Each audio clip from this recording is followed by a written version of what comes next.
Hi, I'm Spiro, here with an explanation of Mercury retrograde periods. In recent years, the dreaded Mercury retrograde has become more recognized in mainstream consciousness, and it is a real thing that one is much better off to be aware of than not. Mercury has rulership of the thinking and communicating process. It is usually said to rule communication and transportation. When you think about it, that covers or at least has something to do with almost everything. It is in the realm of communication and transportation that a Mercury retrograde is most noticeable. Now, in the astronomical sense, Mercury is retrograde when, due to our relative orbits around the Sun, parallax view causes it to appear to back up in our sky. Now, of course, no planet ever backs up in its orbit. It is only from our perspective on Earth that it appears to. When, from our perspective, a planet in its orbit swings around behind the Sun, it does move backwards in our sky.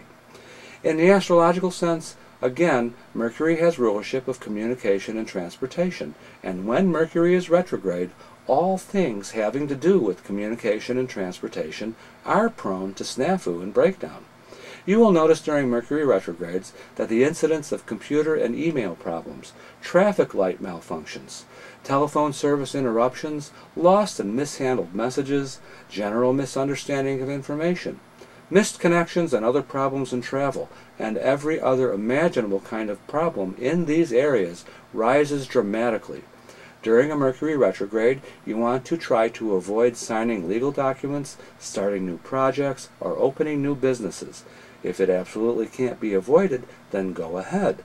But be aware that there will almost certainly have to be renegotiation and a new beginning at a later date, and be prepared to deal with that. Clearly, travel and buying cars and such like are not the best things to be doing at these times, but sometimes they have to be done anyway. At these times, you are so much better off knowing what the energy is like. Also be aware that information and issues from the past are more likely to resurface and demand attention. This can be tricky, as you have to decide which of these things really matter in your world today, and which may be distractions that will waste your time and energy. The way to handle Mercury retrograde periods is to allow extra time for everything. Try to anticipate where problems are likely to occur and plan for dealing with them. The most important thing is to keep a good attitude. These periods occur 3 or 4 times a year for 3 weeks at a time.